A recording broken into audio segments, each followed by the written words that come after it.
El 10 de febrero de 1943, a las 6:45 de la madrugada, más de 1000 cañones soviéticos abrieron fuego simultáneamente desde Kolpino, a 20 kilómetros de Leningrado. Durante casi 2 horas, 36.000 proyectiles cayeron sobre un sector de trincheras defendido por 4.500 hombres. Aquellos hombres no eran alemanes. Llevaban el mismo uniforme de la Wehrmacht, usaban el mismo fusil Mauser, dormían en el mismo tipo de trinchera cavada en tierra helada a 20 grados bajo cero, pero hablaban español, y cuando los blindados soviéticos comenzaron a avanzar entre el humo y los cráteres, algo ocurrió que el Estado Mayor del Ejército Rojo no había calculado. Los españoles no huyeron. Lo que sucedió ese miércoles en Krasny Bor fue la culminación de 2 años de una historia que nadie en Europa hubiera podido inventar. 47.000 voluntarios españoles, falangistas, aventureros, obreros, estudiantes universitarios, legionarios de África, jornaleros de Huelva y Badajoz, marcharon al otro extremo del continente para luchar en la guerra más brutal del siglo XX. Muchos iban convencidos de que el destino de la civilización occidental se decidía en aquellas llanuras heladas. Otros simplemente necesitaban el dinero. Unos pocos esperaban desertar al enemigo. Casi ninguno sabía lo que realmente le esperaba. Esta es la historia de la División Azul, cómo se formó, por qué sorprendió a propios y extraños y qué dejó atrás. La noche del 21 de junio de 1941, el ministro de Asuntos Exteriores español, Ramón Serrano Suñer, cenaba con 2 líderes falangistas en Madrid. Sabía lo que el mundo aún no sabía. Esa misma noche, mientras los 3 hombres hablaban en la penumbra de un comedor de la capital, 137 divisiones alemanas y aliadas esperaban la orden de cruzar la frontera soviética a lo largo de 2000 kilómetros de frente. El plan ya estaba trazado. Lo que Serrano Suñer quería, antes de que amaneciera, era tener su propia respuesta lista. A las 6 de la mañana del 22 de junio de 1941, Alemania invadió la Unión Soviética. La Operación Barbarroja movilizó 3.300.000 soldados, 3.325 carros de combate y 600.000 caballos. En Madrid, las noticias llegaron por radio, y con ellas, algo que nadie en el régimen franquista había coordinado del todo: el entusiasmo de la calle. La Falange actuó con una velocidad que sorprendió incluso a sus propios líderes. El 24 de junio, una manifestación organizada a toda prisa recorrió las calles de Madrid hasta la sede del partido. Allí, desde un balcón improvisado, Serrano Suñer pronunció lo que se convirtió en el grito de guerra de todo lo que vino después. «Rusia es culpable». Culpable de la muerte de José Antonio Primo de Rivera, ejecutado en la cárcel de Alicante en noviembre de 1936. Culpable de haber apoyado a la República. Culpable, según la retórica que llevaba años construyéndose en las imprentas falangistas, de todo cuanto había ensangrentado España. La multitud aplaudió. Algunos siguieron hasta la embajada británica y rompieron cristales. Luego se movieron a la representación alemana para declarar su apoyo. Ese mismo día y el siguiente, escenas parecidas se repitieron en Sevilla, Málaga, Alicante. En Asturias, el informe mensual de la Falange local describía que la estación de Oviedo había rebosado de gente aplaudiendo a los primeros voluntarios que partían. 140 hombres, delirio en el andén. El Consejo de Ministros se reunió el 23 y el 24 de junio y aprobó la creación de una división española de voluntarios que se integraría en la Wehrmacht. El general Agustín Muñoz Grandes fue designado para mandarla. Había dirigido la Guardia de Asalto durante la Segunda República, había servido como secretario general de la Falange y tenía la credibilidad política suficiente para satisfacer a los militares sin irritar demasiado a los camisas azules. Serrano Suñer no lo quería especialmente, pero lo aceptó. La división se llamó oficialmente División Española de Voluntarios. El nombre popular surgió de los uniformes de las milicias falangistas, los camisas azules, y de una ocurrencia atribuida al secretario general del partido, José Luis de Arrese. Dionisio Ridruejo, poeta, falangista, uno de los artífices del proyecto, encontró el nombre algo ridículo, pero predijo que tendría éxito.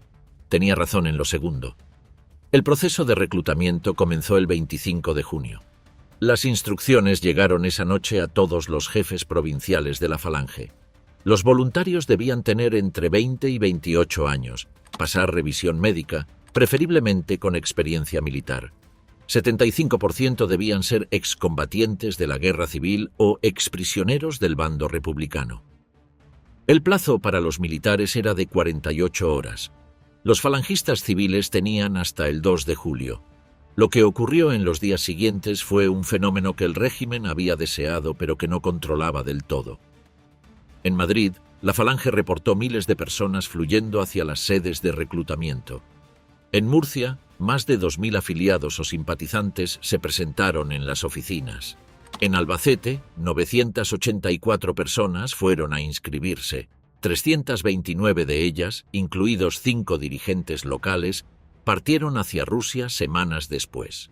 Pero la imagen del entusiasmo unánime era parcial. En Cataluña, la presión sobre los mandos militares para cubrir cuotas fue intensa, y el cónsul alemán en Barcelona señaló que el número de soldados inscritos había saltado de unos pocos a varios centenares en días, lo que le llevó a cuestionar seriamente el nivel de voluntariado real. En Navarra, los carlistas, dominantes en la estructura local de la Falange, seguían las instrucciones de su líder en el exilio, Manuel Falconde, quien había ordenado abstenerse. En Álava, el número de requetés que se presentaron fue prácticamente nulo. Y luego estaban los que iban por otras razones. El soldado eventual Joaquín Montaña, de la comarca del Bierzo, recordó décadas después por qué se apuntó. 7 pesetas al día. Con ese dinero podías comer en el hotel y te sobraba para convidar a los amigos. No sabía mucho de la Falange ni del comunismo, soñábamos con el uniforme. Un día, cuando volviéramos, seríamos héroes. Antonio Gómez, jornalero de Huelva, fue más escueto. Me inscribí sobre todo porque en el pueblo me miraban como si fuera un bandido, ya que mi ideología era más de izquierdas. Y además la situación económica de mi familia era terrible. La división era exactamente eso, una amalgama.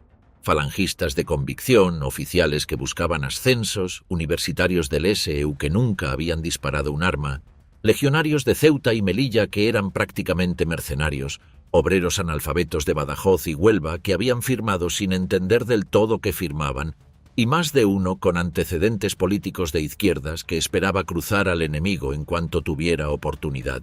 En julio de 1941, alrededor de 18.000 hombres tomaron forma como la 250ª División de Infantería de la Wehrmacht, la Spanische Freiwilligen Division. 3 regimientos de infantería, el 262, el 263 y el 269, más artillería, zapadores, transmisiones, antitanques, policía militar. El 31 de julio, en el campo de Kramerberg, bajo las banderas alemana y española, la división juró lealtad al jefe del ejército alemán Adolf Hitler en la lucha contra el comunismo. El texto del juramento había sido modificado para evitar la palabra Führer. Era una distinción que a la mayoría de los reclutados les importaba poco. Los primeros trenes con voluntarios españoles cruzaron Hendaye el 13 de julio. Lo primero que experimentaron al llegar a Francia fue la hostilidad. Los trabajadores ferroviarios franceses y los civiles que veían pasar los convoyes lanzaban insultos y gestos obscenos. Algunos arrojaban piedras. Los altercados menores eran frecuentes cada vez que los trenes se detenían. Esas escenas se repetirían durante 2 años. La atmósfera cambió al entrar en territorio del Reich. En Karlsruhe, la bienvenida fue calurosa. Civiles alemanes aplaudían a sus aliados exóticos. Algunos incluso intercambiaban direcciones y fotografías con los soldados a través de las ventanillas del tren. El contraste no pasó desapercibido para ningún divisionario. Los trenes llegaron al campo de instrucción de Grafenwöhr en la Alta Palatinado, entre el 17 y el 23 de julio. Lo que encontraron allí impresionó a casi todos. Instalaciones modernas, barracones limpios, organización que parecía de otro planeta comparada con los cuarteles que habían dejado atrás en España. Dionisio Ridruejo, deslumbrado, escribió desde el propio campamento que se encontraban en medio de un ejército colosal, casi dolorosamente perfecto. Un ejército que es como el pueblo al que sirve. El coronel de artillería Jesús Vadillo coincidió al principio. Los alemanes eran como colectivo un gran pueblo. Meses después matizaría ese entusiasmo, cuando descubriera que aquellos mandos que parecían semidioses también cometían errores tácticos y se limitaban, según sus palabras, a obedecer órdenes como robots, incapaces de improvisar cuando algo salía mal. El contraste entre la eficiencia militar alemana y el desorden español se hizo evidente casi de inmediato en dos terrenos muy concretos: la sanidad y el abastecimiento. Hasta bien entrado 1942, los divisionarios tenían claro que sus camaradas alemanes comían mejor y estaban mejor equipados, aunque en teoría ambos ejércitos recibían una dieta similar. La diferencia se notaba todavía más en los hospitales. Los españoles convalecientes señalaban una y otra vez el contraste entre la limpieza y la organización de los centros médicos alemanes, con personal comprensivo, y la precariedad de los españoles, incluso en la retaguardia alemana donde ambos coexistían. Pero Grafenwöhr fue también el primer choque real con aquello en lo que se habían metido. El periodo de instrucción duró 5 semanas. Un tercio del entrenamiento normal de la Wehrmacht, que era de 12 semanas. Tiempo muy escaso, apenas la mitad de lo que Alemania consideraba indispensable para formar a un soldado. Los soldados tenían que aprender a manejar el fusil Karabiner 98K, las ametralladoras MG-34, los morteros, los cañones antitanque. Debían adaptarse al ritmo militar alemán. Diana a las 5:30 de la mañana, cena fría a última hora de la tarde, toque de queda temprano. A muchos les costó más adaptarse a la nueva dieta que al entrenamiento físico con munición real que exigía el lema alemán «El sudor ahorra sangre». Las quejas sobre la comida llenaron las cartas de los primeros días. El centeno cocido, el tabaco rubio, la cerveza en lugar de vino, los horarios de las comidas, todo era extraño.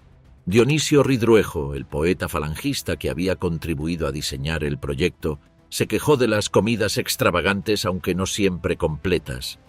Otros se quejaban de la disciplina, de la dureza de los instructores alemanes, del abismo cultural entre la forma española y la forma alemana de entender el orden militar. A esto se sumaba la falta de correo desde España y lo que un oficial describió como el trato disciplinario y despiadado de sargentos y oficiales alemanes. Algunos falangistas, que habían sido reducidos a la condición de simples soldados rasos, llegaron a quejarse formalmente ante la embajada española en Berlín. Más incómoda todavía que ese trato fue, para los más ideologizados, la escasa solidaridad política que encontraron. Pese a las recomendaciones del propio diplomático alemán Eberhard von Storer, los líderes falangistas de la división apenas tuvieron contacto con delegaciones del NSDAP, salvo una visita protocolaria el 17 de agosto de Robert Ley, director del Frente Alemán del Trabajo. El teniente coronel Luis Aguilar anotó en su diario que los barracones tenían menos colchones que soldados y que la comida era mala y sucia. En las primeras semanas, 400 hombres habían contraído enfermedades venéreas antes de partir o durante el viaje, muchas veces por contacto con mujeres en los propios trenes. 285 fueron repatriados el 4 de agosto tras recibir tratamiento, junto a 62 considerados no aptos para el servicio y un sargento de origen africano. Empezaba a verse lo que sería una constante: la división era todo menos homogénea. Aún así, los alemanes observaban con algo que no era exactamente admiración, pero tampoco desprecio, una mezcla de fascinación y alarma. Los instructores bilingües asignados a los españoles reportaban una voluntad de combate genuina. Los guripas, apodo que los propios divisionarios usaban para referirse a sí mismos, eran individualmente valientes. El problema era todo lo demás. Las armas llegaban mal cuidadas. Los caballos, 5.610 animales, requisados en los Balcanes y ya en estado lamentable, recibían un trato que escandalizaba a los veterinarios alemanes. El problema se agravaba porque, en España, se había reclutado un número desproporcionado de conductores bajo la idea de que la división sería motorizada. Cuando llegó la hora de la verdad, hubo que reconvertirlos a toda prisa en cuidadores de caballos, un oficio que casi ninguno dominaba, demasiados oficiales en proporción a los suboficiales, y ningún vehículo motorizado propio. España no había podido o no había querido proveer las 300 camionetas y 400 motocicletas originalmente prometidas. La relación con la población civil bávara reveló otra cara de esa máquina alemana, la del control social. Al principio, el trato fue de curiosidad amistosa. Los divisionarios recordarían después decenas de anécdotas simpáticas sobre sus vecinos de Grafenwöhr y de Auerbach. Pero los informes internos de la sección de información de la división apuntaban también a escenas repugnantes relacionadas con mujeres y a incidentes de carácter moral que involucraban a la población civil. Las autoridades regionales de Bayreuth llegaron a quejarse formalmente de la conducta indigna de algunos soldados españoles en las tabernas locales. Los mandos del NSDAP, por su parte, prohibieron a sus afiliadas femeninas todo contacto con los españoles. El soldado Joaquín Ross, recién llegado en septiembre de 1941, resumió el ambiente con una frase reveladora: «A los alemanes les caemos bien, a pesar de que nuestros antecesores también han hecho algún destrozo». Entre los propios divisionarios circuló pronto la noticia de un campo de trabajadoras forzadas polacas y rusas en la vecina Auerbach, a donde muchos acudían de noche en busca de compañía o de sexo a cambio de comida y ropa. El Estado Mayor de la división, temeroso del peligro sanitario y del prestigio del ejército español, terminó por reforzar la guardia nocturna para cortar esas visitas. Entretanto, en Grafenwöhr y durante las marchas comenzaron a pegarse en las paredes los primeros boletines de trinchera improvisados, embrión de lo que sería la hoja de campaña, publicada primero en Grigorovo, después en Riga y finalmente en Tallinn hasta marzo de 1944, con colaboraciones de intelectuales falangistas como el profesor de Derecho Internacional Fernando Castiella y el escritor Álvaro de la Iglesia. El 31 de julio, 4 regimientos originales, bautizados en Madrid con los apellidos de sus coroneles, Rodrigo, Vierna, Esparza y Pimentel, se reorganizaron en 3, según el modelo de la Wehrmacht. El cuarto, que debía quedarse en Alemania como regimiento de reemplazo, fue incorporado a los otros 3, mientras que el coronel Rodrigo pasó a ejercer como segundo jefe de la división. La división quedó estructurada con los regimientos 262, coronel Pedro Pimentel, 263, coronel José Vierna, y 269, coronel José Martínez Esparza, más un regimiento de artillería, zapadores, antitanques, transmisiones y el batallón de reserva móvil 250, con un efectivo total estimado en 18.000 hombres. A ese conjunto se sumaron unos 30 excombatientes rusos blancos, la mayoría legionarios o veteranos del bando franquista, integrados como traductores. El 20 de agosto de 1941, los primeros trenes con contingentes españoles partieron de Grafenwöhr, 66 convoyes en 5 días. Las columnas motorizadas, 200 vehículos en total, salieron al final. Destino inicial, Suwałki, en la frontera con Polonia ocupada. Algunos convoyes fueron directamente a Grodno, en Polonia Oriental. La marcha hacia el frente había comenzado. Lo que nadie había explicado a los voluntarios españoles durante las semanas de instrucción era que tendrían que hacer a pie buena parte del camino hasta el frente. Como la mayoría de las divisiones de infantería alemanas, la 250 no era plenamente motorizada. Los caballos y los pies eran los motores de aquella máquina. Desde Suwałki, la división emprendió una marcha interminable por las carreteras de Polonia Oriental, Lituania, Bielorrusia y Rusia, hasta la ciudad de Vitebsk, donde volvieron a subir a trenes rumbo al sector que les habían asignado. El recorrido a pie superó los 800 kilómetros. Lo hicieron en pleno otoño, con el tiempo que ya se había puesto frío antes de lo habitual, con heladas nocturnas y lluvia diurna, bajo el peso de los equipos y con caminos que en su mayor parte eran pistas irregulares de tierra o grava. Las consecuencias fueron inmediatas. 2.177 soldados, los llamados aspeados, llegaron con ampollas tan graves que tuvieron que ser transportados en vehículos hasta los hospitales de campaña.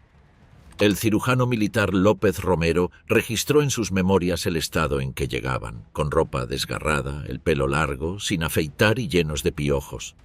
82 soldados y suboficiales fueron repatriados a finales de septiembre por mala conducta o falta de resistencia física.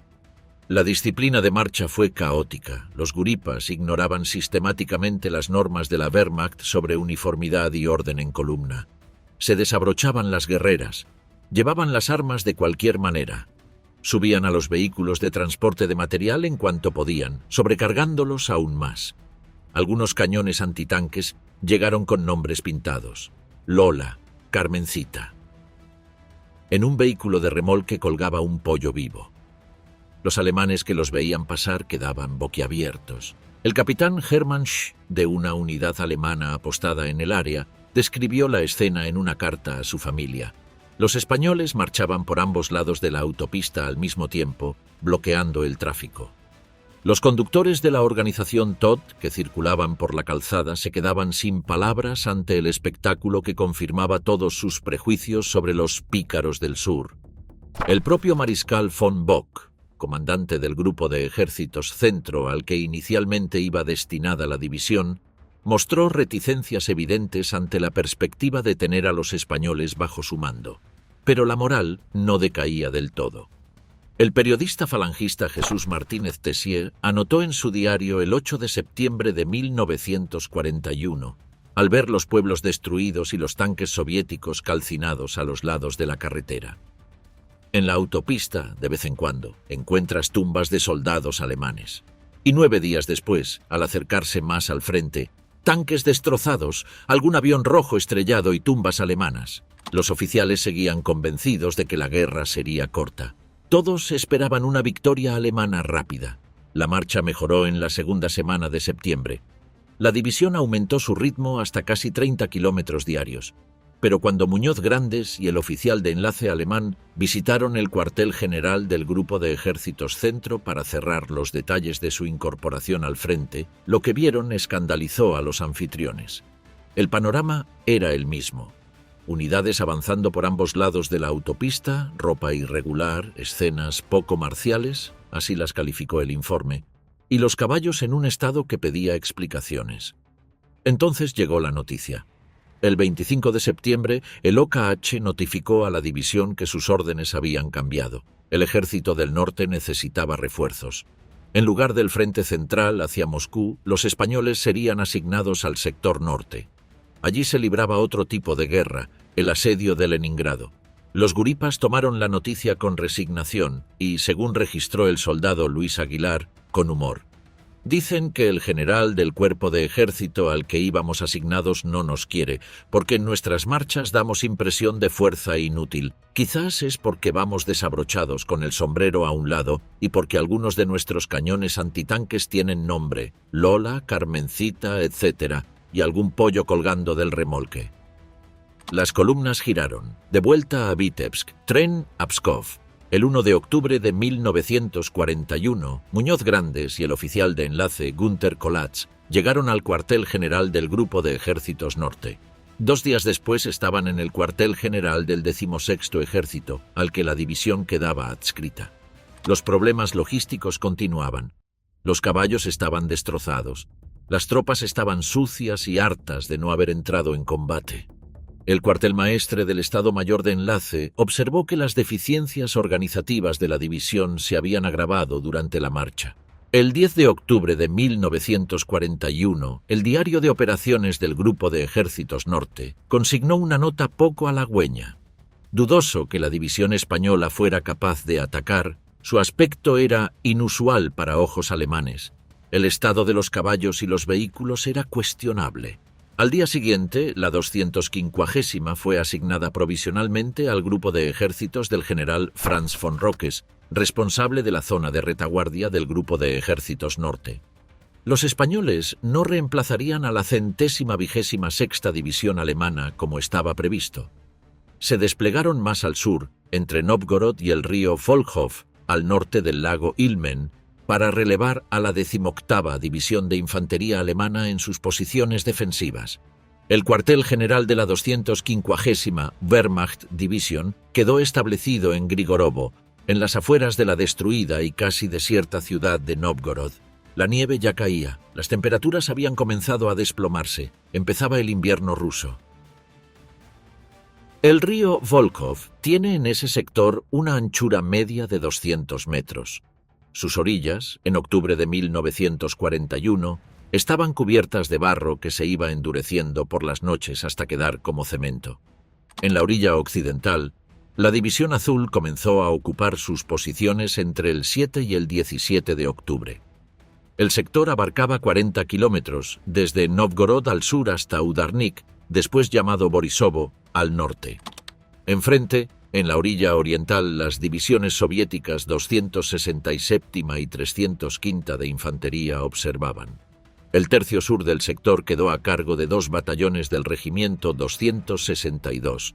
El tercio central lo cubrió el 263. El tercio norte, el más activo, correspondió al 269. La artillería se repartió entre las 3 zonas. Los problemas eran evidentes desde el primer día. 1.205 caballos se habían perdido durante la marcha desde Polonia y solo 414 habían sido reemplazados. Los vehículos estaban en mal estado. Los soldados no habían practicado tiro desde Grafenwöhr. Más del 30% de las bicicletas no funcionaba. Los alemanes que esperaban en sus posiciones miraban llegar a los españoles con una mezcla de alivio y aprehensión.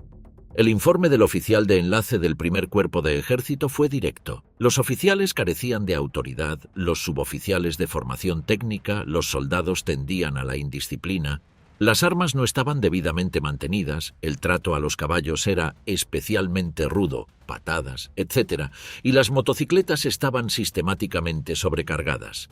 Pero añadía el informe, la valentía personal de todos los españoles no deja lugar a dudas. El 23 de octubre de 1941, el diario del Grupo de Ejércitos Norte anotó: «El valor de los españoles en combate es tranquilizador. Han repelido hoy un ataque ruso con resultado de 300 muertos y 300 prisioneros enemigos».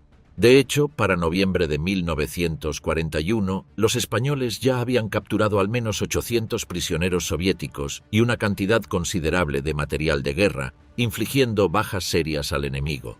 Un dato que rara vez acompañaba a las crónicas de sus propias pérdidas. La división llevaba apenas 2 semanas en el frente cuando llegaron las órdenes de tomar la isla entre el pequeño Volkhov y el Volkhov principal, coordinando su ataque con el avance de la 126ª División alemana. El primer intento fracasó. El 19 de octubre, una sección de 36 hombres consolidó una cabeza de puente en la orilla izquierda del río, cerca de Udarnik. Al día siguiente se sumaron el 2º batallón del regimiento 269 y otras unidades. El 27 de octubre los soviéticos reaccionaron. Sidno fue el escenario de combates sangrientos. Los españoles tomaron los pueblos de Tigoda, Dubrovka y Nikitkino avanzando hacia el sur. Uno de esos asaltos contra un cuartel general soviético fortificado cerca de Dubrovka terminó en lo que los propios registros militares describieron como una matanza sin sentido de decenas de soldados. El oficial que había ordenado el ataque frontal sin apoyo suficiente fue relevado del mando poco después. No fue el único episodio de ese tipo. En el regimiento 269 varios soldados expresaron descontento por el trato que consideraban tiránico del coronel Esparza, que en más de una ocasión había ordenado atacar sin la cobertura artillera adecuada, provocando bajas que muchos juzgaron innecesarias. Los termómetros ya marcaban cifras negativas que complicaban todo: las comunicaciones con la cabeza de puente, el manejo de las armas, el cuidado de los heridos. Luego llegó noviembre. Con él, órdenes de relevarse con los alemanes en el monasterio de Otensky y las aldeas de Posad y Poselok. Las temperaturas habían caído a 20 bajo cero. El 9 de noviembre, un batallón español reforzado relevó a los alemanes en Posad. Los soviéticos lanzaron contraataques furiosos con apoyo aéreo y artillero, causando bajas pesadas. La conexión entre Otensky, Sidno y Posad era precaria. Un camino forestal bajo la nieve donde la visibilidad era casi nula. Los soldados soviéticos conocían ese tipo de terreno. Sabían moverse entre los árboles, tendían emboscadas con facilidad. Los soldados españoles caídos en las posiciones intermedias y en la ermita recibieron, según la orden expresa de sus mandos, instrucciones de quedar literalmente clavados en el terreno antes que retroceder. El episodio, con el tiempo, se convertiría en materia de exaltación poética en la propaganda y la literatura de la propia división. Pero muchos españoles también sabían. Los legionarios de África, los veteranos de la guerra civil que habían combatido en la sierra. Para ellos el combate en terreno quebrado no era nuevo. Más de uno anotó con orgullo en su diario las hazañas heroicas que se realizaban. El batallón Román, en particular, se convirtió en una unidad de referencia por su capacidad de maniobra en ese tipo de terreno. A principios de diciembre, el Ejército Rojo intensificó su contraofensiva para recuperar Tikvin.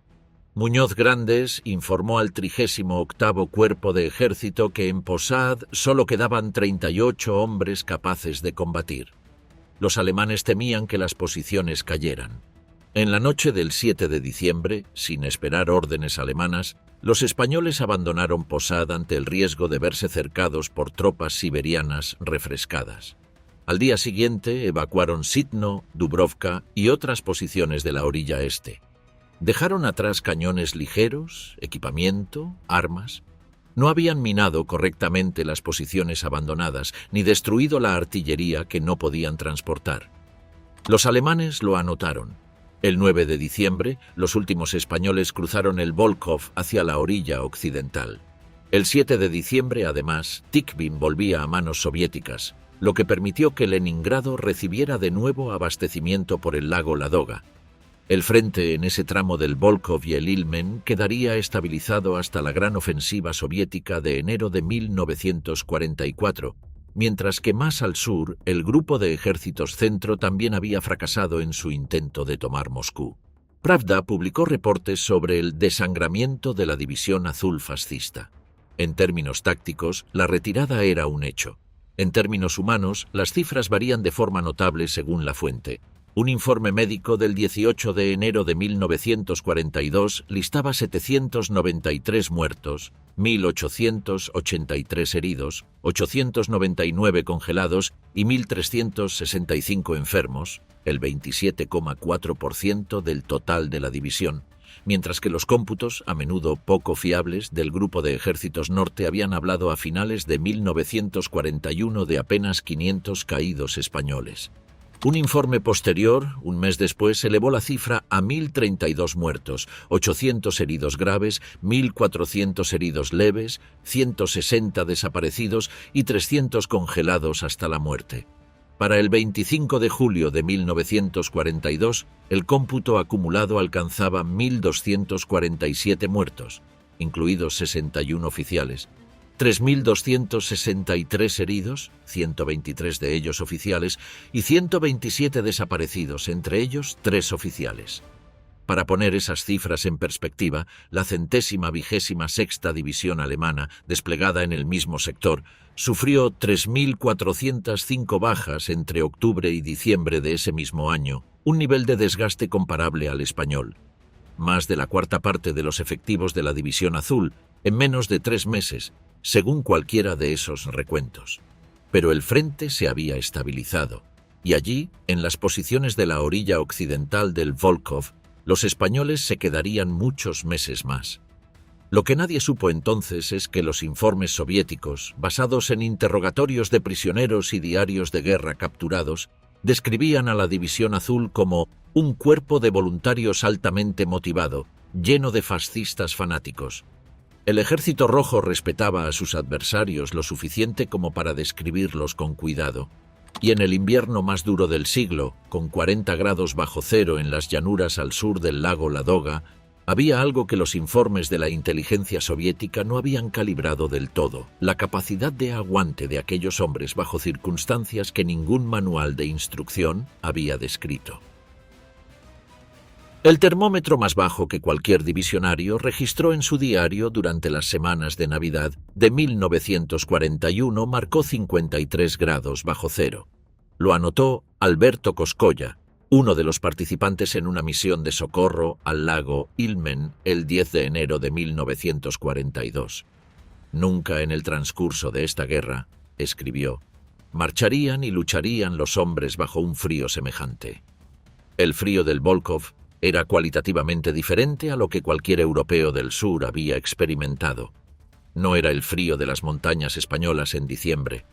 Era un frío que se metía dentro del metal de las armas y las inutilizaba, que convertía el barro en piedra y la piedra en trampa, que hacía que los párpados se pegaran al despertar si uno había dormido con la cara descubierta, que mataba.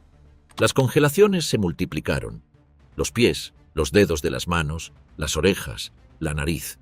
Todo lo que quedara expuesto más de unos minutos podía perderse. Una compañía entera recibió 32 cruces de hierro por haber mantenido sus posiciones durante días con temperaturas que habían inutilizado a casi todos sus hombres. Casi 20 soldados sufrieron la amputación de ambas piernas en esa misma acción. El hierro para la cruz era frío también. El equipo de invierno llegó tarde y de forma insuficiente. La Wehrmacht entera había calculado mal. Nadie en el OKW había previsto que la campaña se extendería más allá del otoño de 1941.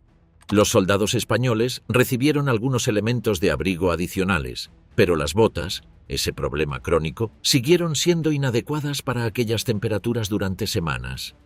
La solución local fue pragmática y poco elegante: envolver los pies en trozos de manta, meter paja dentro del calzado, robarse los valenki, las botas de fieltro rusas, a los prisioneros soviéticos. En las trincheras, la vida cotidiana era una negociación constante con el entorno. Los refugios, troncos, tierra apisonada, paja, ofrecían algo de protección contra el frío extremo, pero no contra el aburrimiento y el miedo. El guión de las horas era siempre el mismo: guardia, relevo, comer lo que hubiera, dormir en turnos cortos, volver a la guardia.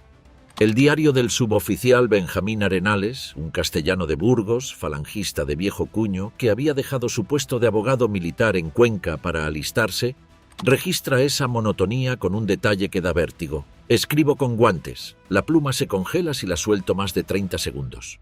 El lunes y el miércoles había correo. Los días en que llegaba correspondencia de España, el estado de ánimo en las trincheras subía de forma perceptible. Los que no recibían cartas intentaban disimularlo. La censura militar alemana leía todos los envíos y los analistas del Servicio de Información Aliado también. A partir de esas cartas, la inteligencia soviética construyó perfiles psicológicos de las unidades españolas. Los divisionarios escribían con una franqueza que habría horrorizado a cualquier oficial de seguridad. Hablaban de sus miedos, de sus dudas, de la dureza incomprensible de aquel invierno, pero también de otras cosas. La Nochebuena de 1941 fue un momento extraño en las trincheras del Volkhov. Los soldados habían conseguido algunos elementos para preparar una cena. Vino español en algún caso, turrón, llegado en paquetes de la familia. Y entonces, justo cuando algunos grupos comenzaban a cantar, las posiciones soviéticas atacaron. Los informes de la inteligencia alemana describen la escena sin ironía. Los españoles, interrumpidos en plena cena navideña, respondieron con una capacidad de reacción que sorprendió a los atacantes. Hubo un factor que los analistas alemanes habían notado pero no sabían cómo clasificar: la tendencia de los guripas a tratar el combate como algo casi personal. No como una función militar, sino como una disputa entre individuos concretos. El subteniente alemán que se comunicaba con ellos a través de un intérprete polaco describió en un informe cómo un grupo de soldados españoles, después de recuperar una posición perdida la noche de Navidad, regresó a sus trincheras cantando. No Cara al Sol, el himno falangista, sino la canción del legionario. Como si acabaran de ganar una pelea en una taberna y volvieran caminando a casa. Y eso, extrañamente, era parte del por qué funcionaban. A finales de 1941, el cuartel general del 18º Ejército Alemán había acumulado suficientes informes sobre la División Azul para formarse una opinión. El mariscal Georg von Küchler informó al OKW que la valentía combativa de los españoles disminuía lenta pero seguramente y pidió que la división fuera reemplazada por una alemana. El general Friedrich Wilhelm von Chapuis, comandante del 38º Cuerpo de Ejército, predijo a mediados de noviembre que la 250ª División no duraría mucho, y llegó a proponer desviar un tercio de la 61ª División alemana para relevar a los españoles y devolverlos a la orilla occidental del Volkhov, a un sector relativamente tranquilo. El general Busch opinó que los españoles solo eran útiles defensivamente, en sectores tranquilos, y atribuyó el fracaso de desgastar a las tropas soviéticas a la falta de movilidad española, sus pérdidas elevadas y los efectos del frío. Los alemanes tenían razones para sus críticas. La división era un problema logístico constante. Sus oficiales, demasiados en proporción a los suboficiales, carecían de la formación táctica necesaria para la guerra moderna en el frente oriental. Sus soldados eran indisciplinados según los estándares de la Wehrmacht, y sin embargo Hitler no autorizó el relevo.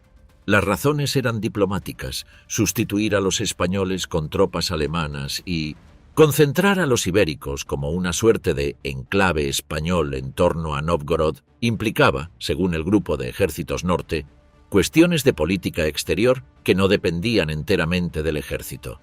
El propio jefe del 16º Ejército elevó la petición hasta el Führer, que la rechazó. Y curiosamente el propio Hitler tenía una valoración personal de sus aliados que matizaba el desprecio de sus generales. Los consideraba camaradas indisciplinados pero fiables. El Obersalmeister Ludwig Schwab, destinado en la guarnición de Hof, dejó en 1944 un retrato revelador de cómo veían los alemanes la propia composición racial de la tropa española. Describió a los soldados como un conglomerado que iba de arios altos, rubios y de ojos azules, descendientes de los godos, hasta mestizos de ascendencia africana, pequeños, morenos, de pelo rizado y rasgos negroides, que pese a su impureza racial a ojos nazis, eran vistos como orgullosos y extremadamente nacionalistas. Así que la División Azul se quedó, y en esa permanencia forzada algo fue cambiando. La experiencia del combate hizo lo que el entrenamiento de Grafenwohr no había logrado. Creó una cultura de unidad. Las unidades que habían sobrevivido el invierno del Volkov empezaban a funcionar de una manera que los manuales no describían con exactitud, pero que los veteranos reconocían inmediatamente. El soldado del Volkov no era el mismo que había llegado de Grafenwohr. Del lado soviético, el análisis era diferente.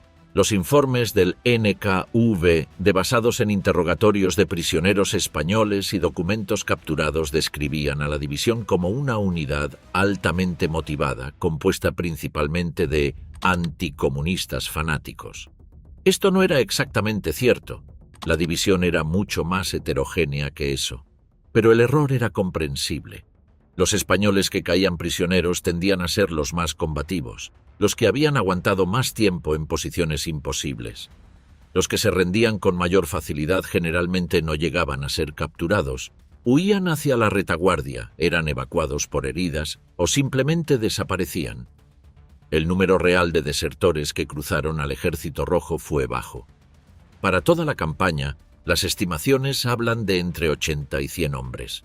Un promedio de apenas 2 por cada 1000, una cifra al menos 8 veces inferior a la tasa de deserción registrada entre los combatientes de las brigadas internacionales durante la Guerra Civil Española, que osciló entre el 1,7 y el 1,9%. Para vigilar ese riesgo, la sección de información 2B de la división llegó a compilar entre 1941 y 1943 un fichero de indeseables que acabó sumando 2.271 nombres, y en los primeros 6 meses del sistema de reemplazos apenas un 2% de los soldados fue repatriado por antecedentes políticos que hicieran temer una deserción o un espionaje. Los casos de automutilación, dispararse en la mano, hacer guardia descalzo para provocar congelaciones, fueron igualmente escasos. En sus 2 años de despliegue, 21 soldados fueron juzgados y condenados a muerte por delitos graves como deserción o traición. 14 de ellos fueron ejecutados junto a otros 2 ya en la Legión Azul, y entre noviembre de 1941 y agosto de 1942 se celebraron 24 consejos de guerra por deserción. Algunos casos individuales ilustran ese destino. El jornalero Martín Ferrero, comunista durante la Guerra Civil, se había alistado en 1942 con la esperanza de pasarse al enemigo. En cambio, fue tratado como prisionero por los propios soviéticos. Alberto Moreno, exmiliciano anarquista, cruzó las líneas soviéticas y terminó igualmente en un campo de prisioneros. Sotero García, sin antecedentes políticos pero con un pasado criminal en el mercado negro de Manresa, se alistó bajo nombre falso con la intención de desertar. Su intento le costó 10 años de cautiverio en campos soviéticos. Las cifras que circulaban en la propaganda aliada eran, en cualquier caso, muy superiores a la realidad. En agosto de 1941, el embajador británico Samuel Hoare informó, tras una conversación con el general anglófilo Antonio Aranda, que 750 voluntarios ya se habían pasado al enemigo. La realidad, según los propios registros soviéticos, era mucho más modesta. Hasta febrero de 1942 solo había habido 6 desertores confirmados y un caso dudoso, que declararon haberse alistado con la intención explícita de cruzar de bando. Según fuentes soviéticas, el total pudo llegar a 12. Entre los soldados alemanes de rango, la percepción de los españoles era más matizada que la de sus generales.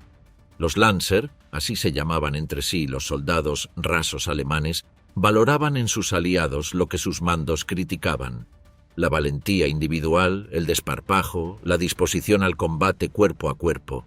Pero esa camaradería tenía límites y grietas. Un informe soviético basado en declaraciones de prisioneros, fechado en septiembre de 1941, antes incluso de que la división llegara al frente, recogía que en Novgorod volvieron a surgir enfrentamientos entre españoles y alemanes. Las escaramuzas entre soldados del Eje en los pueblos de la retaguardia del frente de Leningrado eran frecuentes, casi siempre relacionadas con la competencia por el abastecimiento de comida y combustible en un territorio sistemáticamente saqueado. Algunas de esas fricciones terminaron en tragedia. En noviembre de 1943, 6 soldados españoles protagonizaron varios escándalos en las tabernas de Königsberg y cuando fueron reprendidos por combatientes alemanes, abrieron fuego contra sus propios hermanos de armas, dejando un divisionario muerto y varios heridos.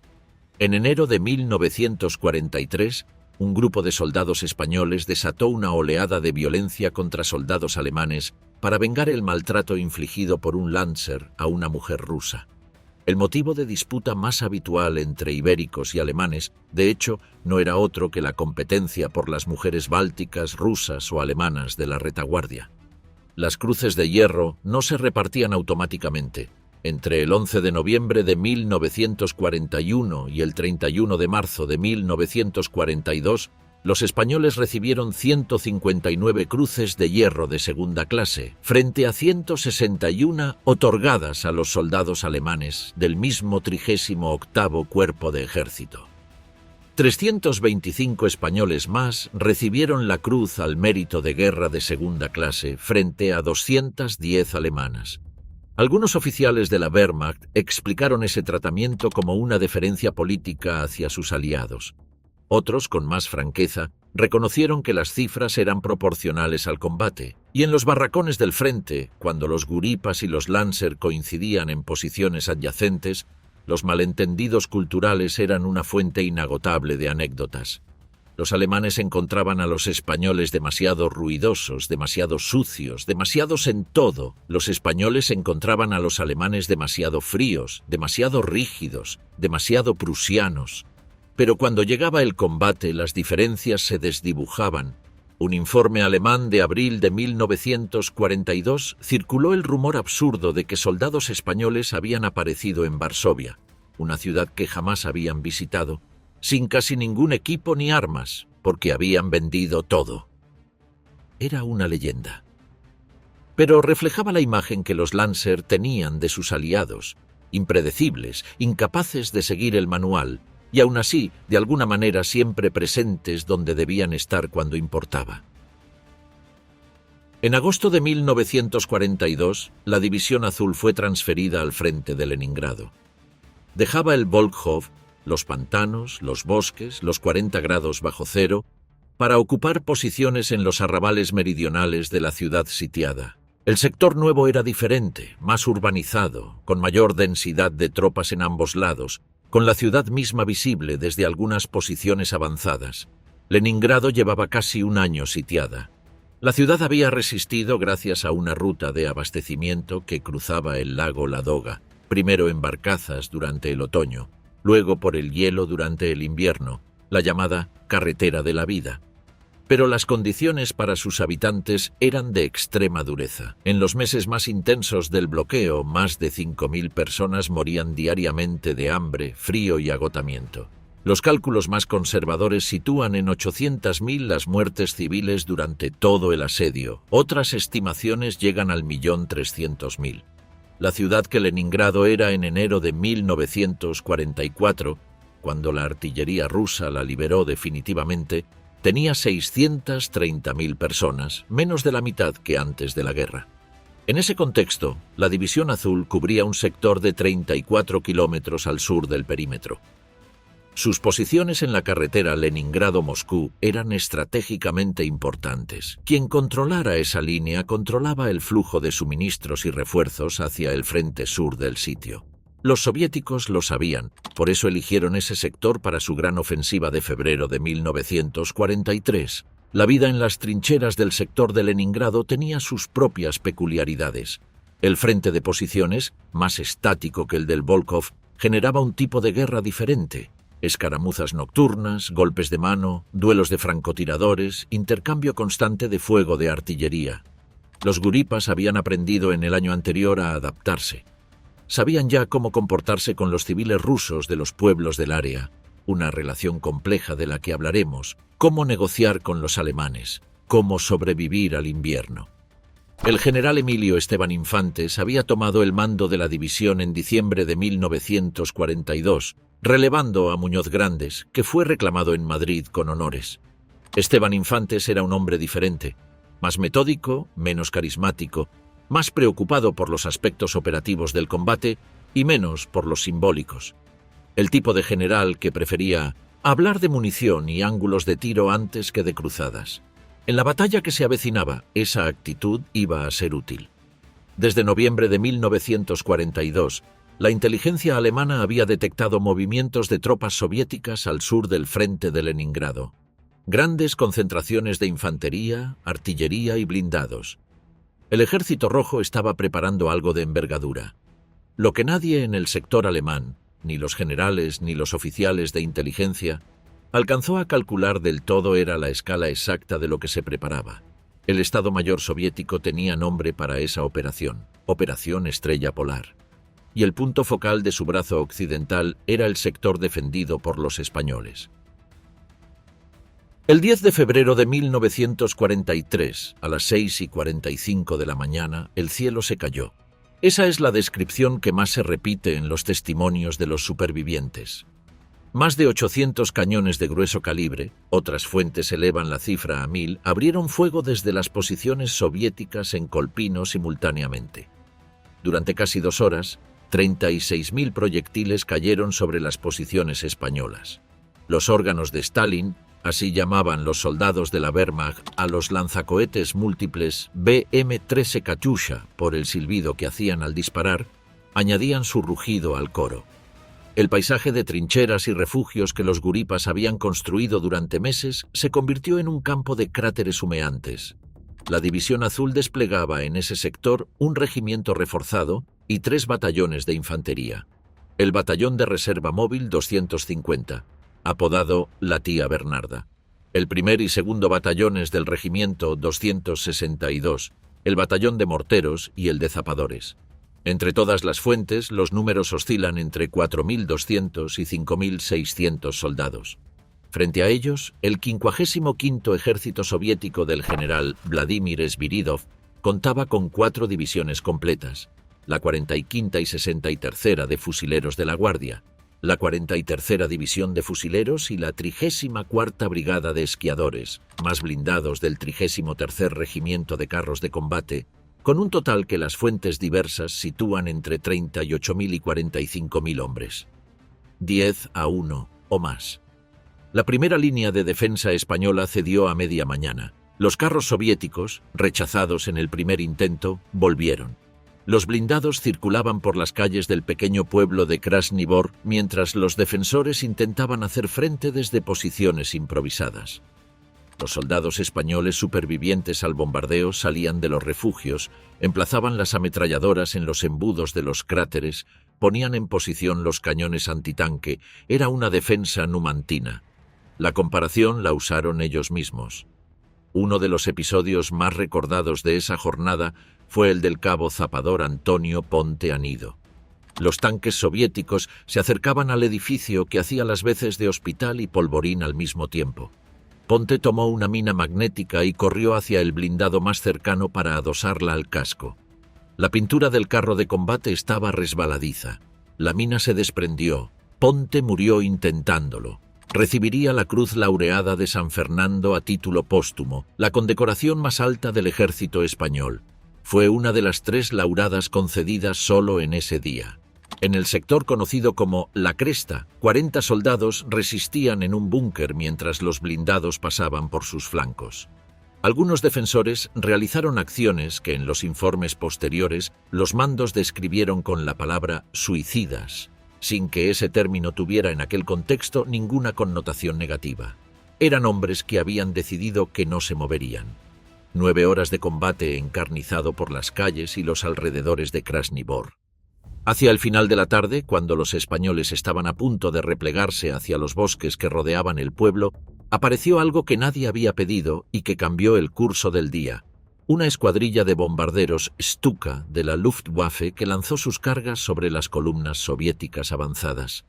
No fue suficiente para recuperar lo perdido, pero sí para que el impulso del ataque soviético se detuviera antes de convertirse en ruptura definitiva del frente. Durante la noche del 10 al 11 de febrero, los soviéticos continuaron presionando. Los españoles se habían replegado hacia el borde posterior de su zona de resistencia. La llamada tercera línea defensiva improvisada fue lo que quedó entre el Ejército Rojo y la posibilidad de rodear al 18º Ejército alemán. El general Esteban Infantes ordenó los repliegues y concentraciones necesarios para mantener esa línea. No contaba con reservas significativas, lo que tenía era lo que había. El frente se estabilizó. La operación Estrella Polar había fracasado en su objetivo de romper el cerco en ese sector. Los soviéticos habían avanzado 3 kilómetros. El cerco de Leningrado continuó. La liberación definitiva de la ciudad no llegó hasta el 27 de enero de 1944. El precio pagado por los españoles en Krasni Bor fue devastador. El 15 de febrero, la División Azul informó de 3.645 bajas entre muertos y heridos, más 300 desaparecidos o prisioneros. Eso representaba entre el 70 y el 75% de las tropas que habían participado en la batalla. El batallón de fusileros había perdido cerca del 90% de sus efectivos iniciales. En un solo día, el miércoles 10 de febrero, las estadísticas contabilizaron 1.125 muertos, 91 desaparecidos y 1.036 heridos. El Ejército Rojo perdió en esa jornada y las siguientes alrededor de 9 a 10.000 hombres. Radio Moscú y la BBC presentaron Krasni Bor al mundo como una victoria soviética. En Madrid, el gobierno pedía informes constantes a Berlín sobre lo ocurrido. En el propio Berlín, el episodio fue notado. Hitler había llamado a los guripas banda de andrajosos en más de una ocasión. Pero en el contexto de Stalingrado, la derrota que en ese mismo mes de febrero hundía el estado de ánimo alemán, Krasni Bor tenía un significado diferente. Los andrajosos habían aguantado. Hay una dimensión de la experiencia de la División Azul que los memoriales y las glorificaciones tendieron a omitir, y que el historiador José M. Núñez Seixas documentó con detalle en su trabajo basado en diarios, cartas y archivos militares de varios países: la relación entre los soldados españoles y la población civil rusa bajo ocupación. El Grupo de Ejércitos Norte ocupó amplios territorios de la región de Novgorod y el área meridional del lago Ladoga. En esos pueblos vivían campesinos rusos, en su mayoría ancianos, mujeres y niños, dado que los hombres jóvenes habían sido movilizados o deportados, que de repente se encontraron bajo la autoridad de un ejército extranjero. La Wehrmacht había dado instrucciones generales sobre el tratamiento de la población civil. En la práctica, lo que ocurría dependía mucho de la unidad concreta y de los individuos. Los españoles llegaron a esa zona con un bagaje cultural específico. Para muchos, el ruso era una abstracción que venía cargada de años de propaganda antibolchevique, el asiático, el mongol, el bárbaro. Pero al llegar y encontrar a los campesinos reales, gente pobre, trabajada, con una dignidad silenciosa que la miseria no había borrado, la imagen se modificó de forma significativa. Los testimonios son contradictorios pero reveladores. Por un lado, hubo saqueos sistemáticos. El intérprete ruso Vladimir Kovalevsky describió cómo los españoles saqueaban a los campesinos polacos y rusos durante la marcha y cómo esas acciones cesaban temporalmente cuando el mando ejecutaba a algún saqueador como escarmiento. Otro soldado escribió sin rodeos que los guripas tampoco se comportaron como ángeles. Gritando «Spanish alles Catholic», tomaban todo lo que había en las casas. Cuando alguien respondía «Deutschland nicht katholisch kaputt», acompañando el gesto de un corte en el cuello, los campesinos daban lo que tenían. Pero había otra cara. A diferencia de la mayoría de los soldados alemanes del Grupo de Ejércitos Norte, que seguían las instrucciones del OKW de mantener distancia de los civiles, los guripas tendían a relacionarse con los civiles rusos de manera directa, a veces cálida, con frecuencia caótica. Compartían comida cuando tenían excedente. Los acompañaban a sus propias misas, jugaban con los niños. Algunos aprendieron palabras en ruso, suficientes para negociar comida o para hacer bromas. Varios testimonios rusos posguerra describieron a los españoles como ocupantes más humanos que los alemanes, aunque esa descripción tiene que leerse con cautela. Venía de sobrevivientes que habían experimentado ambos tipos de ocupación, y los parámetros de comparación eran bajos en ambos casos. Hubo también relaciones sentimentales. Los informes de la inteligencia alemana mencionan con incomodidad creciente la frecuencia con que los soldados españoles mantenían contactos no autorizados con mujeres rusas, bálticas y hasta con trabajadoras forzadas deportadas desde la Europa occidental. Un divisionario llegó a viajar desde el frente hasta Zwickau, en Sajonia, para visitar a una exnovia rusa que había sido deportada como trabajadora forzada a Alemania. El viaje terminó en su arresto y repatriación. Otro mató a un guardia de una fábrica de hilados en Hof que lo sorprendió intentando entrar de noche para ver a una trabajadora francesa. El mando alemán observaba estas situaciones con una mezcla de irritación y resignación. Las instrucciones sobre conducta correcta en Alemania y en el frente se reiteraban. Los resultados eran irregulares. En Hof, la ciudad bávara donde los convoyes de reemplazo se concentraban antes de partir hacia el este, se registraron aproximadamente 60 nacimientos ilegítimos durante los años de la división, atribuidos a soldados españoles. Muchos de esos niños fueron adoptados por familias alemanas. Sobre la cuestión judía, la más grave en términos históricos, los documentos son específicos y deben leerse con precisión. La División Azul operó en la misma zona donde las Einsatzgruppen y las unidades de la SS llevaban a cabo ejecuciones masivas de judíos en las ciudades del área. Varios divisionarios pasaron por Grodno, Ośmiany, Vilna y Riga durante sus períodos de descanso o convalecencia. Algunos dejaron registros de lo que vieron: guetos, columnas de civiles marchando bajo custodia armada, el olor inconfundible de lo que ocurría en los bosques de las afueras. Los testimonios de los divisionarios ante esas escenas variaron. Algunos expresaron repulsión.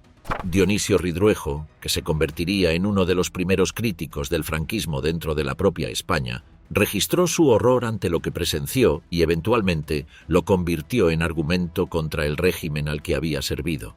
Otros miraron sin entender del todo o sin querer entender. Algunos hicieron gestos de protección individual. Hay casos documentados de guripas que advirtieron a judíos de operaciones inminentes, pero ninguno intervino de manera sistemática. La división en su conjunto no participó directamente en las deportaciones o ejecuciones masivas en el territorio donde operaba, pero sus miembros fueron testigos de lo que ocurría a su alrededor. Y lo más incómodo de ese registro es que, en gran medida, eligieron no escribir demasiado sobre ello. En octubre de 1943, Franco tomó la decisión que había estado aplazando durante meses: retirar la División Azul. La presión aliada era intensa. El memorándum presentado al ministro de Asuntos Exteriores alemán el 1 de octubre de ese año lo explicaba con franqueza. Las dificultades crecientes para reclutar voluntarios reales estaban llevando al uso de métodos coercitivos, lo que ya no podía mantenerse en secreto indefinidamente, y eso colocaría a España en una posición aún más difícil frente a los aliados. Había otra razón, no escrita en el memorándum pero presente en todos los cálculos. Después de Stalingrado, la guerra estaba perdida para Alemania. Franco lo sabía, sus ministros lo sabían, incluso los más germanófilos en el gobierno comenzaban a hacer sus cuentas. La división se disolvió en noviembre de 1943. En su lugar quedó la Legión Azul, una formación de tamaño mucho menor, unas pocas compañías de voluntarios, adscrita a la 121ª División de Infantería alemana. La Legión estuvo en el frente hasta el 14 de marzo de 1944, cuando fue también repatriada.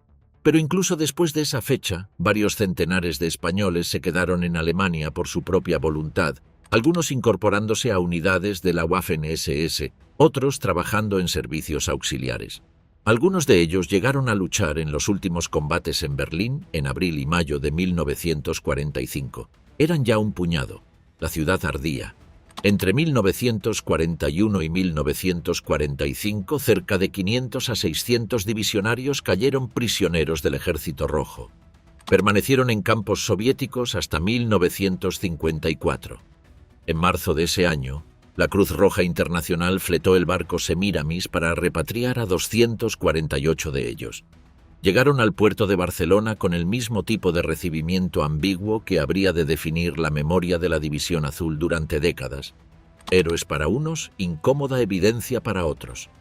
Las bajas totales de la división en toda su existencia son las siguientes, según los registros más completos: 3.934 muertos en combate, 570 muertes por enfermedad, 326 desaparecidos o capturados, 8.466 heridos, 7.800 enfermos y 1.600 congelados. Total, 22.700 bajas. El Ejército Rojo, en los combates directamente atribuibles a la división, sufrió estimativamente 49.300 bajas. En términos de condecoraciones, la división se trajo de Rusia más de 2.600 cruces de hierro, 2 de ellas de caballero, otorgadas a los generales Muñoz Grandes y Esteban Infantes. 8 miembros recibieron la Laureada de San Fernando, la condecoración militar española más alta, 7 de ellas a título póstumo. Lo que vino después fue una larga y tortuosa negociación con la memoria. El 12 de octubre de 2004, en el desfile militar del Día de la Hispanidad en Madrid, el ministro de Defensa socialista, José Bono, tomó una decisión que generó polémica durante semanas. Invitó al estrado presidencial a un representante de la División Azul, un veterano que había estado prisionero de los soviéticos, y lo situó junto a un representante de la Compañía Novena Española, la 9, de la Segunda División Blindada del general Leclerc, que había combatido con los aliados en la liberación de París. Los dos hombres, de bandos que habían estado en lados opuestos de la Segunda Guerra Mundial, compartieron tribuna bajo la misma bandera española. La imagen fue incómoda para casi todos los presentes. Para unos era una rehabilitación inaceptable de combatientes de Hitler. Para otros, una equiparación injusta de quienes habían combatido con los aliados y quienes habían marchado con los nazis. Para los veteranos de la División Azul y sus familias, era un reconocimiento tardío de un sacrificio que, en su lectura, había sido anticomunista antes que nazi. Lo que reveló esa escena es que, más de 60 años después, la División Azul seguía siendo en España un asunto sin cerrar. El régimen de Franco había tratado a los veteranos de la división con una ambivalencia característica. Por un lado, sus hechos heroicos llenaban libros, reportajes y ceremonias. Se inauguraron calles con el nombre de División Azul en varias ciudades, la de Vitoria, por ejemplo, en 1961. Los veteranos tenían sus asociaciones, sus revistas, sus encuentros anuales. Por otro lado, el propio Franco minimizó cada vez más la significación de la división a medida que avanzaba la Guerra Fría y España necesitaba integrarse en el bloque occidental. La narrativa oficial fue reescrita. La división había sido una cruzada anticomunista y católica sin ninguna conexión con los proyectos de exterminio del nazismo. La proximidad geográfica al Holocausto, los guripas que habían pasado por los guetos de Vilna, que habían olido los humos de los bosques a las afueras de Riga, fue enterrada bajo capas de eufemismo y silencio. La democracia española posfranquista tampoco encontró una forma clara de abordar esa herencia. Los gobiernos sucesivos optaron por ignorarla más que por confrontarla. En los archivos militares, en los fondos documentales, en las notas que los guripas dejaron en cartas y diarios, había material suficiente para una historia más compleja que la que se contaba en las reuniones de veteranos o en los manuales de las academias militares. Pero esa historia requería comodidad con la ambigüedad, y la ambigüedad ha sido siempre políticamente incómoda. En octubre de 2020, una operación policial española contra supuestos contactos rusos con líderes independentistas catalanes llevaba en clave el nombre de Operación Volkov. El nombre, el primer frente donde combatieron los españoles de la división, sonó en los despachos de inteligencia más de 75 años después. Era una señal, quizás involuntaria, de que aquella historia seguía presente en la memoria institucional española de formas que nadie había catalogado del todo. En Alemania, el cementerio militar español de Pankovka, cerca de Novgorod, alberga los restos de varios centenares de divisionarios. Las cruces son blancas, algunas tienen nombres, otras solo un número.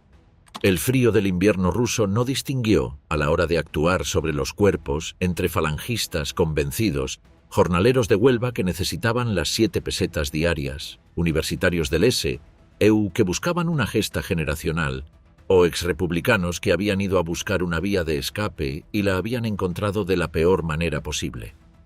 47.000 hombres atravesaron la División Azul entre 1941 y 1943. Casi 5.000 murieron en combate. El resto volvió a una España que era al mismo tiempo la misma que habían dejado y completamente diferente. Llevaban cicatrices que no sabían del todo cómo contar.